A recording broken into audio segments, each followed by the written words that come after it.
오늘 여기 앉아 있는 저 여러분은 하나님께서 우리를 어떻게 여기실까? 아마 하나님이 보실 때 우리를 가장 소중한 사람들로 우리를 보시고 우리를 사랑하시는 그 하나님, 저와 여러분을 즉히 사랑하시는 그 하나님이신 줄로 믿습니다. 뿐만 아니라 하나님은 저와 여러분을 향한 놀라운 계획을 가지고 계신 그런 하나님이시라는 거예요. 그래서 오늘 저와 여러분이 이 자리에서 예배하는 것은 하나님의 놀라우신 계획 속에서 하나님이 저들을 불러주셔서 이 시간도 함께 우리 예배자로 우리를 불러주신 줄로 믿습니다. 오늘 제목을 이 보배를 즐거이 가졌으니라는 제목의 말씀으로 말씀을 드리고자 하는데요. 한 가지 감사한 것은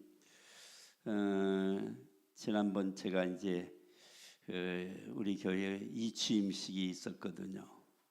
그때 우리 베들교회 가족들이 많이 오셔서 이렇게 참석해 주시고 때로는 이렇게 축하도 해주시고 그래서 늘 감사한 마음을 잊지 않고 있었는데 오늘 이렇게 참 강례상에서 우리 성도님들을 맞이대할 수 있는 그런 귀한 시간 되게 해주셔서 너무너무 감사하고요.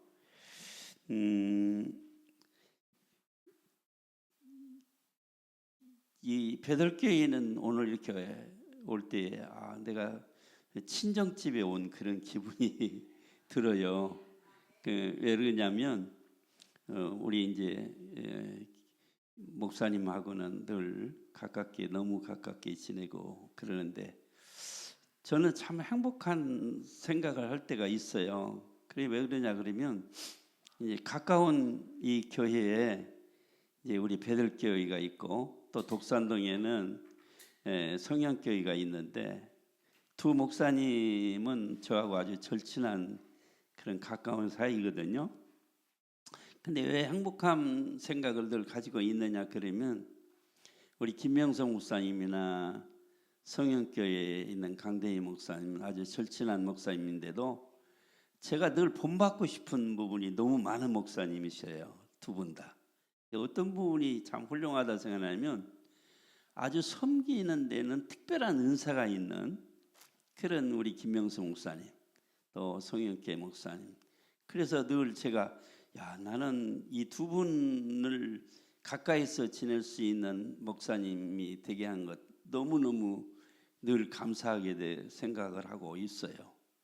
입에 붙은 말로 지금 이렇게 인사를 하는 말씀이 아니고 진짜 내 마음속에 항상 참 이 목사님들이 하나님 모습을 보면 내가 본받을 점이 너무 많이 있구나 하는 생각을 늘 해왔던 것이거든요.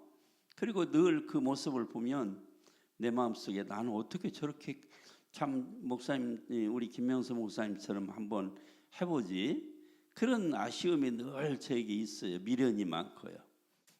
그런데 오늘 이렇게 이제 친정집에 온 기분으로 와서 말씀을 증거하게 돼서 더욱더 감사하게 생각합니다. 할렐루야.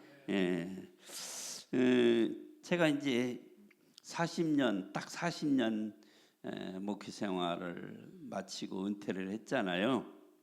은퇴를 하고 보니까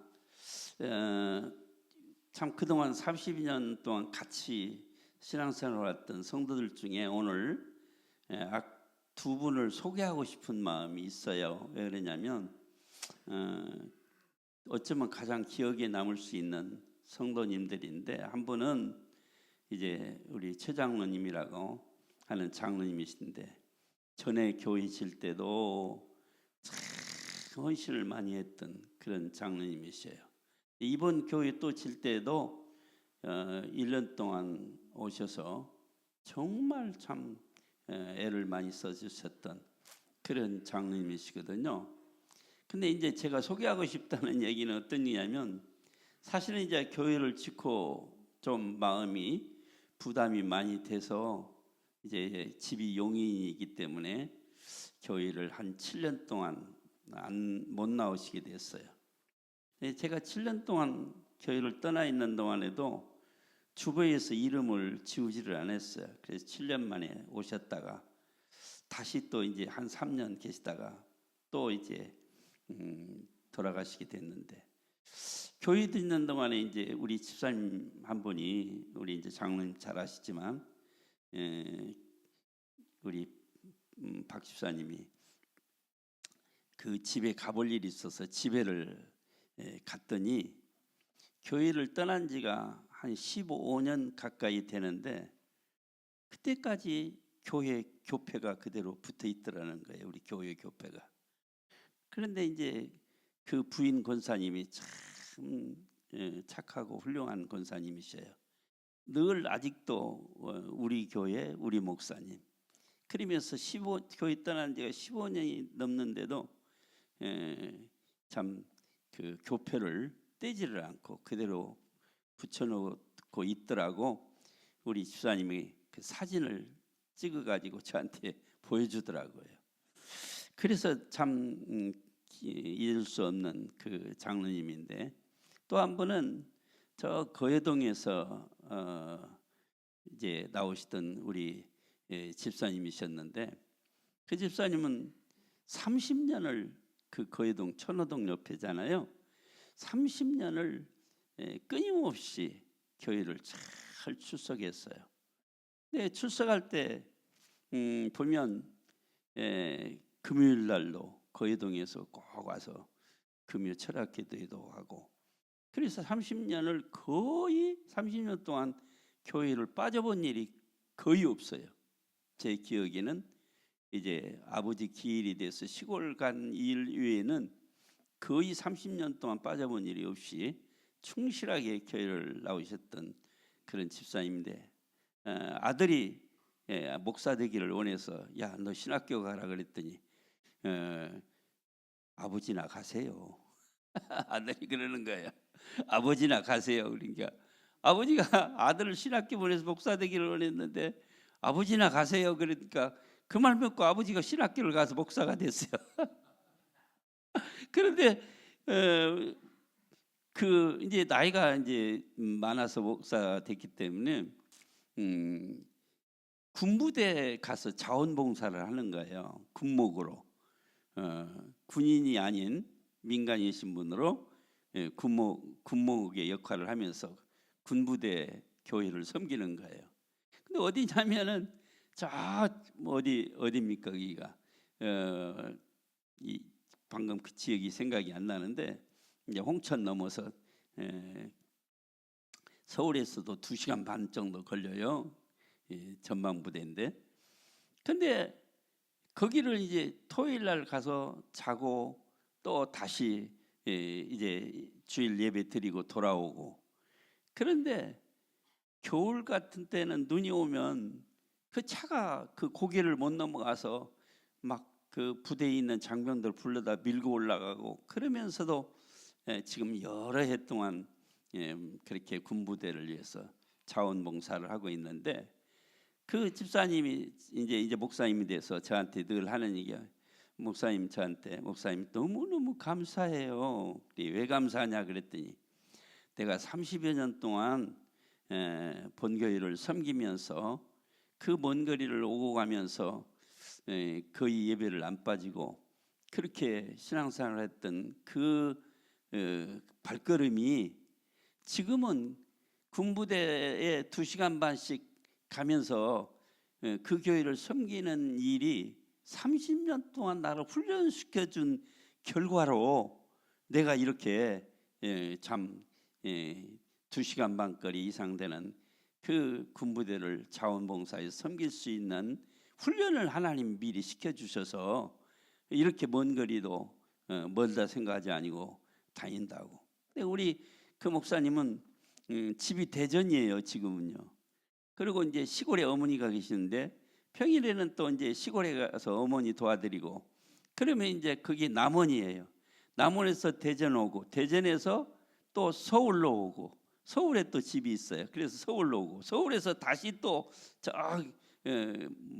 전방까지 가서 교회를 섬기니까 적어도 왔다 갔다 하는 시간이 거의 하루씩 걸리는 거예요. 가는데 하루, 오는데 하루 걸릴 만큼. 그런 거림에도 불구하고 너무너무 감사하다는 거예요. 왜? 30년 동안 나를 이렇게 먼 거리 교회를 섬길 수 있는 훈련을 시키는 이유를 이제 알겠다고. 그러면서 감사하는 그런 우리 이제 목사된 그 김조 목사님인데, 그런 고백을 들을 때 너무너무 감사하지요. 오늘 제가 말씀드린 가운데 이런 이야기를 하고 싶어요. 스토리가 있는 믿음의 역사, 이런 말씀을 드리고 싶어요. 무슨냐면 이야기가 있는 믿음의 역사. 우리 그리스도인들이 신앙생활하면서 적어도 내 신앙생활에 이야기가 될 만한 신앙생활이 되어야 된다는 사실을 저는 늘 기억하고 있어요. 영상을 한번 띄워줘 볼까요? 이 영상은 2004년도 아테네 올림픽 마라톤 경기에 나오는 장면인데요. 이게 딱 보시면 지금 마라톤 선수인 이 사람을 어떤 사람이 밀쳐내는 장면이에요. 근데 이 사람은 누구냐면 바데 글레이지 리마라고 하는 브라질 선수인데 1등으로 지금 달리고 있는 거예요. 그래서 얼마 이제 꼬린 지점에 얼마 안 남았는데 저 아일랜드 사람 닐 호런이라는 사람이 이렇게 밀쳐버리는 거예요. 그러니까 올림픽에 꽂힌 마라톤에 지금 1등으로 지금 곧 이제 홈그라운드에 들어오기 직전인데 이 엉뚱한 사람이 나와서 밀쳐버리는 거예요. 그러니 얼마나 억울한 일이겠어요. 1등으로 지금 달리고 있는데 그 마라톤에 그 이제 1등 주자로서 영광스러운 장면이 눈앞에 있는데 이 밀침을 당했을 때 얼마나 억울하겠어요. 우리 같으면 어떻게 했어요? 그 자리에 주저앉아서 이 사람과 싸우든지 욕하든지 막 저주를 퍼붓든지 할 것 같았잖아요. 그런데 이분은 그대로 그 리마라고 하는 이 선수가 그 자리에서 일어나서 웃으면서 계속 가던 길을 달리는 거예요. 근데 이미 이제 1등은 뺏겼죠. 뒤에 쫓아온 선수가 앞서 가버린 거예요. 이러는 사이에. 그런데도 조금도 주저없이 웃으면서 홈그라운드를 돌면서 계속 웃으면서 마지막 끝까지 달리는 거예요. 이 모습을 보면서 저는 이런 생각을 했거든요. 우리가 신앙생활하면서 때로는 이런 그 위기를 만날 수 있고 그 영광스러운 그 자리를 향해서 갈 때 정말 예기치 않는 이런 시험도 만날 수 있고, 그럼에도 불구하고 자기 가던 길을 조금도 후회 없이 그대로 달려서 가는 장면을 이렇게 보는 듯해요. 보면은요. 그래서 어쩌면 역대 올림픽 가운데 참 우리나라도 송기정 선수가 있고 또 황영조 선수가 있지만, 사실은 역대 올림픽의 주자들이 그 이름을 기억하기 힘든데, 이분은 리마라고 하는 선수는 비록 그 월계관을 놓쳤지만 그는 아름다운 이야기는 어떤 올림픽의 그 주자보다도 가장 아름다운 이야기를 남긴 사람이라고 저는 생각을 해요. 그렇다면 오늘 우리 그리스도인들의 삶에서도 아름다운 이야기가 있는 신앙생활, 여러분들의 주님 나라에 입성할 때까지 이렇게 아름다운 이야기에 꽃을 피울 수 있는 그런 믿음의 역사가 있다면 얼마나 참 복 있는 성도의 삶이 되겠어요. 그래서 오늘 우리가 이런 모습으로 우리도 그리스도인으로서 우리가 달려갈 길을 마치기까지 열심히 달리는 그런 성도의 삶이 됐으면 좋겠어요. 할렐루야. 성경의 인물 중에 신약시대에는 빼놓을 수 있는 인물이 바울이잖아요. 우리가 신앙생활에서 바울이란 이야기를 수없이 들어왔어요. 바울의 믿음의 역사에 대해서 수없이 다 들어왔잖아요. 근데 저는 이제 바울의 이야기 속에서 두 가지를 이야기를 하고 싶어요. 하나는 뭐냐 그러면 고린도후서 12장 9절에 있는 말씀인데 한번 띄워볼까요? 한번 읽어볼까요? 시작. 내게 이르시기를 내 은혜가 내게 족하도다. 이는 내 능력이 약한 데서 온전하여짐이라 하신지라. 이러므로 도리어 크게 기뻐함으로 나의 여러 약한 것들에 대해 자랑하리니 이는 그리스도의 능력으로 내게 머물게 하려 함이라. 근데 이 말씀 중에서 가장 주목해 볼 만한 말씀을 저는 이렇게 생각하거든요. 도리어 크게 기뻐함으로 그러거든요. 아까 그 리마라는 마라톤 선수처럼 내게 이르걸 내 은혜가 좋고다 내 능력이 약한 데서 온전하여짐이라. 다시 말하면 이런 것 같아요. 바울이 불치병이 있었거든요. 그 병이 어떤 것인지는 성경이 자세히 말하지 않아서 이제 학자들마다 다르게 이야기하는데 어쨌든 불치병이면은 분명한 것 같아요. 그런데 하나님께 3번 기도했다 그랬잖아요. 근데 하나님이 들어주셨나요? 안 들어주셨나요? 안 들어주셨죠. 그것이 그러면서 뭐라고 말씀해요? 내 은혜가 내게 족하도다 이렇게 말씀하거든요. 자, 그러면 바울이 기도 응답을 받았을까요? 못 받았을까요? 질문이에요. 바울이 기도 응답을 받았어요? 못 받았어요? 3번 기도했는데 하나님이 들어줬다 안 들어줬다? 안 들어줬어요. 기도 응답 받았어요? 못 받았어요? 못 받은 것 같죠? 근데 기가 막힌 기도의 응답이 있어요. 그게 뭔 줄 아세요? 바로 이 말씀이에요. 내 은혜가 내게 족하다 내 능력이 약한 데서 온전하리라 하신지라. 이러므로 도리어 어떻게 했다고요? 크게 기뻐했다. 다시 말하면 하나님이 내 기도를 들어주시지 않은 그것에 대해서 크게 기뻐했다는 거예요. 왜 기뻐했을까요? 그 이유를 뭐라고 표현해요? 여러 약한 것들에 대해 나는 자랑하리니 이는 그리스도의 능력이 어땠다고요? 내게 머물게 하리라. 비록 병 고침은 받지 못했지만 대신 하나님이 기도 응답을 주신 것이 예수님의 놀라운 능력이 내게 머물게 된 것이라는 거예요.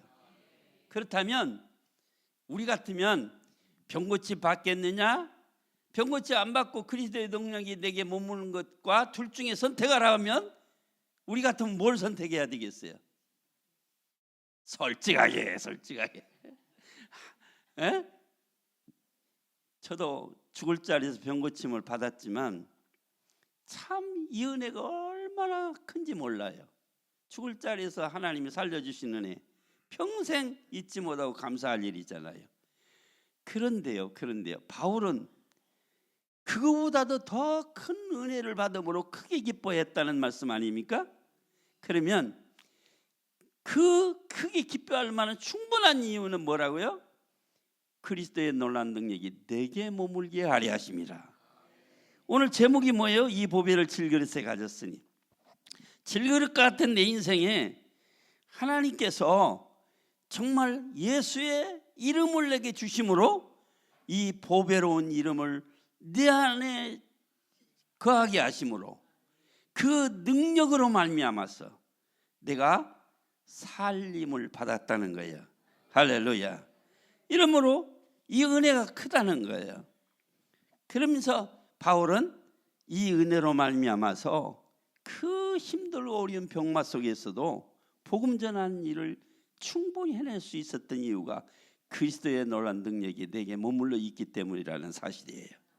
두 번째는 뭐냐 하면 저는 바울을 생각하면서 이런 생각을 했어요. 아무리 바울이라 해도 그렇지, 많은 은혜를 받았다 해도 그렇지, 사실 얼마나 바울도 죽을 고비를 수없이 넘겼어요. 그것뿐입니까? 매도 수없이 맞았어요. 또 죽을 만한 일들을 수없이 경험했어요. 그럼에도 불구하고 바울은 마지막 끝까지 달려갈 길을 잘 마칠 수 있었던 이유가 어디 있을까? 그 이유가 어디 있을까에 대해서 궁금할 수밖에 없는 거예요. 여러분 그렇지 않아요? 내가 마지막 정말 예수님이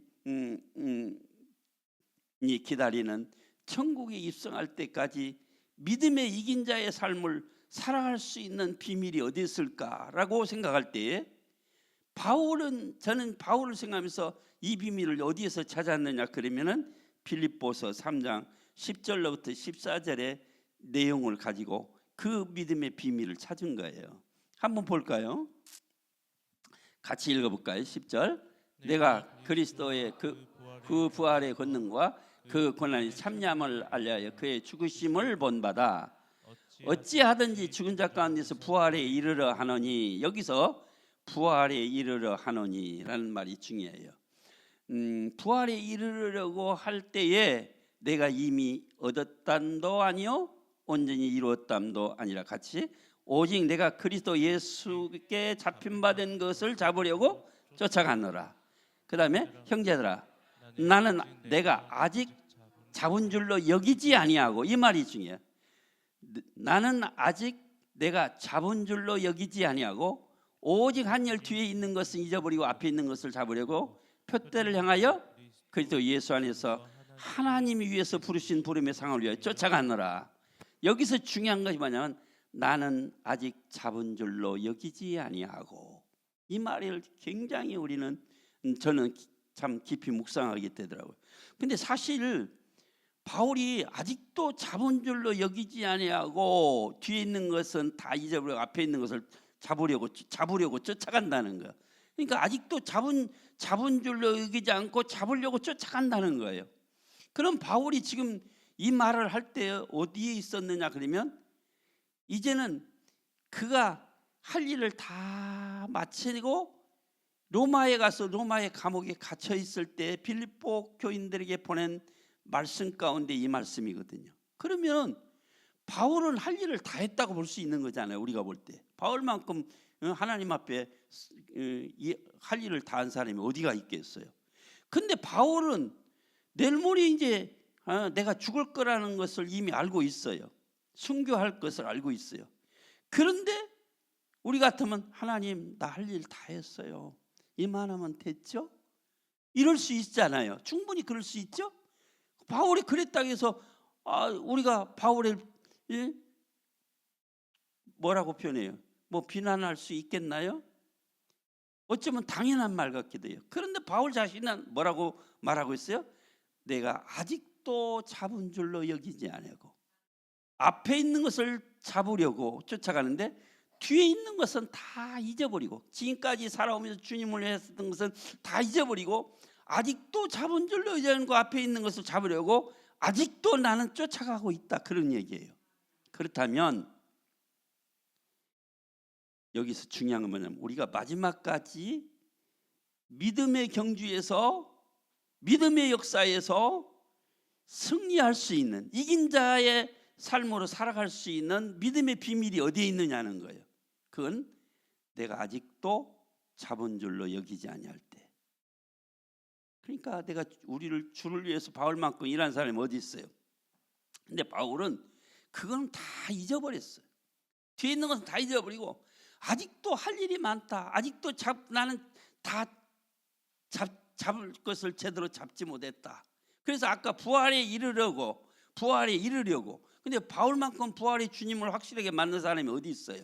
근데 아직도 그는 부활에 이르려고, 그래서 아직도 확실한 그런 주님을 잡지 못했다는 심정으로. 근데 바울만큼 주님을 확실하게 잡은 사람이 어디 있어요?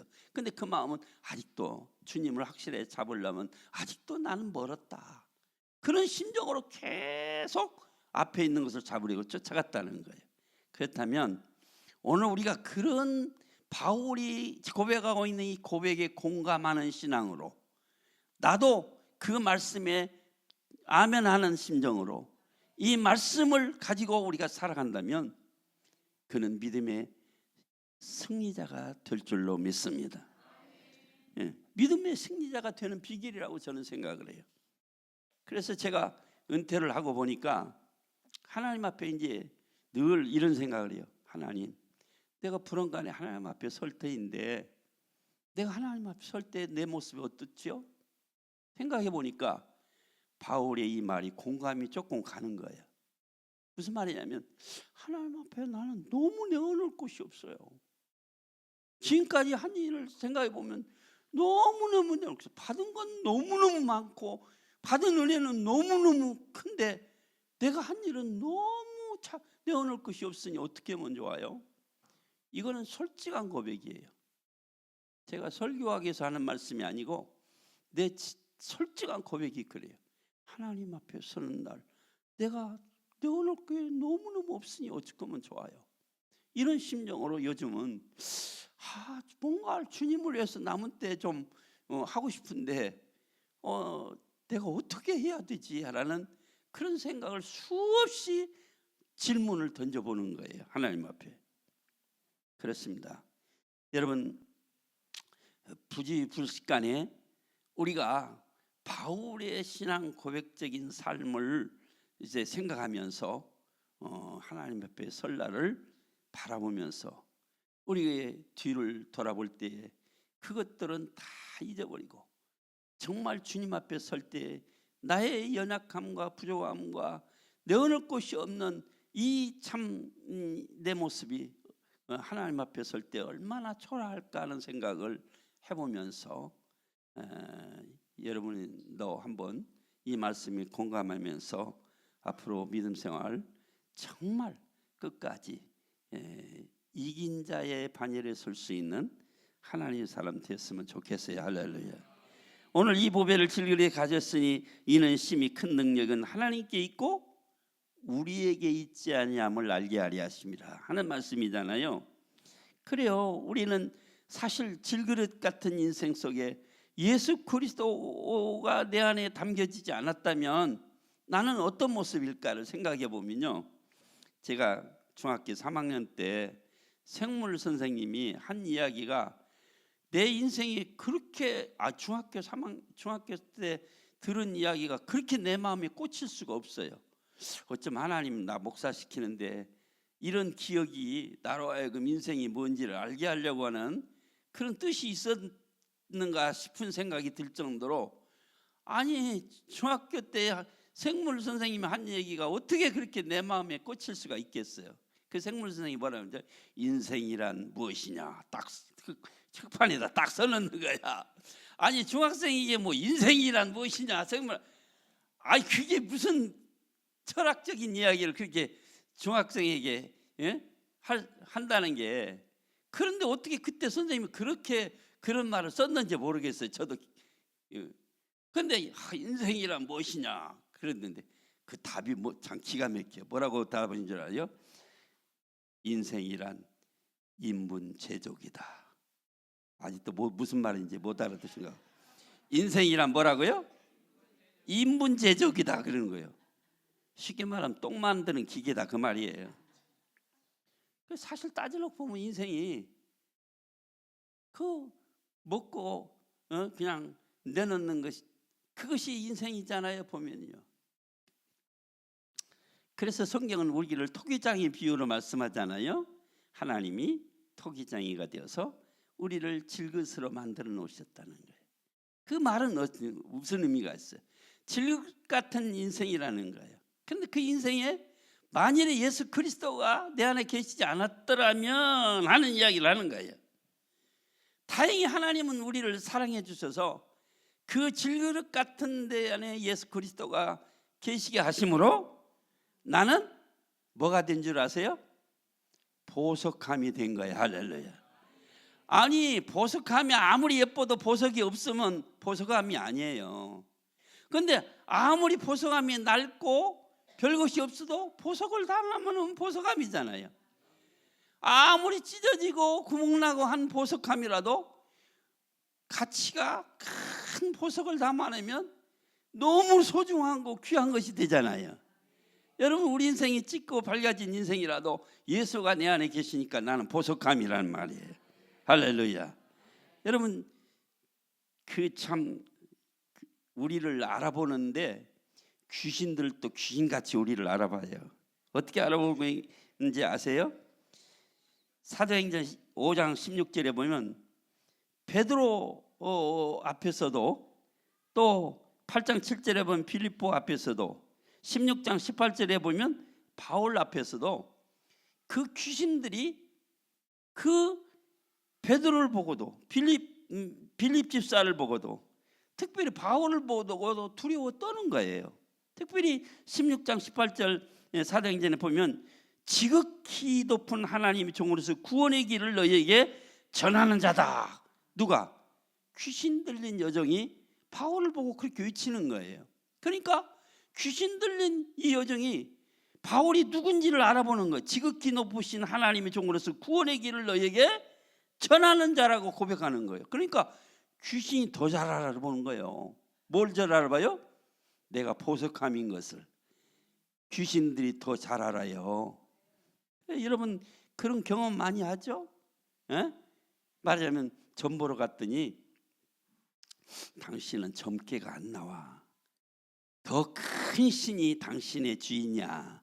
그러니까 하나님께로 가야 돼. 그런 경우 많이 보잖아요. 우리 교회도 그런 권사님이 있었어요. 또 그렇게 해서 예수 믿은 사람도 있어요. 그러니까 예수 믿을 그런 하나님의 사람인 것을 귀신들이 너무 잘 아는 거예요. 그런데요, 오늘 하나님께서는 우리를 어떤 보석함으로 만들어 놓으셨느냐면, 베드로후서에 보면 이런 말씀 있잖아요. 너희는 택하신 족속이요, 왕 같은 제사장이요, 거룩한 나라요, 그리고 그의 소유된 백성이니 너희를 어두운 데서 불러내 기이한 빛에 들어가게 하신 자의 아름다운 덕을 선포하게 하려 하심이라 그랬거든요. 그러니까 우리의 신분을 엄청 높여놓으셨어요. 질그릇 같은 인생을 엄청 우리를 신분을 높여놓으셨단 말이에요. 어떻게 높여놓으셨어요? 택하신 족속이요, 왕 같은 제사장이요, 거룩한 나라요, 그의 소유된 백성이라. 그래서 우리를 어두운 데서 불러내어서 기이한 빛에 들어가게 하신 그 자의 덕을 선포할 수 있는 하나님의 사람으로 우리를 높여놓으셨단 말이다. 할렐루야. 그러니까 귀신들도 우리를 보고 떠는 거예요. 아니, 우리 안에 예수님이 안 계시면 귀신이 우리를 보고 떱니까? 성경에 보면 그랬잖아요. 예수님 제자들 흉내 내다가 귀신한테, 야 이놈아, 내가 바울도 알고 하나님도 알고 예수도 알다만 너는 누구냐 하고 달라들어서 찢어발긴 사람이 찢어발기는 일들이 있었던 것을 알 수 있잖아요. 근데 내 안에 예수가 있으면 귀신들도 떠는 거예요. 그만치 우리는 능력 있는 존재요, 하나님의 사랑받는 존재인 줄로 믿습니다. 그러므로 우리는 이런 은혜를 입었으므로 어떤 시험도 환난도 고난도 능히 이길 수가 있는 거예요. 그래서 오늘 말씀 가운데 사방의 우겨쌈을 당하여도 쌓이지 아니하고 답답한 일을 당하여도 어쨌든 낙심하지 아니하고 박해를 받아도 버림받지 아니하고 또 거꾸리팀을 당하여도 망하지 아니하리니 그랬습니다. 그러니까 사방의 우겨쌈을 담는 일, 답답한 일, 혹은 우리가 믿음 생활하다가 핍박을 받는 일, 때로는 거꾸리통을 받아서 일어나기 힘든 일이 있을지라도 내 안에 예수 그리스도께서 계심으로 우리는 능히 이긴 자의 삶을 살 수가 있는 거예요. 할렐루야. 이 은혜를 저와 여러분이 함께 받은 줄로 믿습니다. 그렇습니다. 자, 마지막으로는 우리 항상 예수를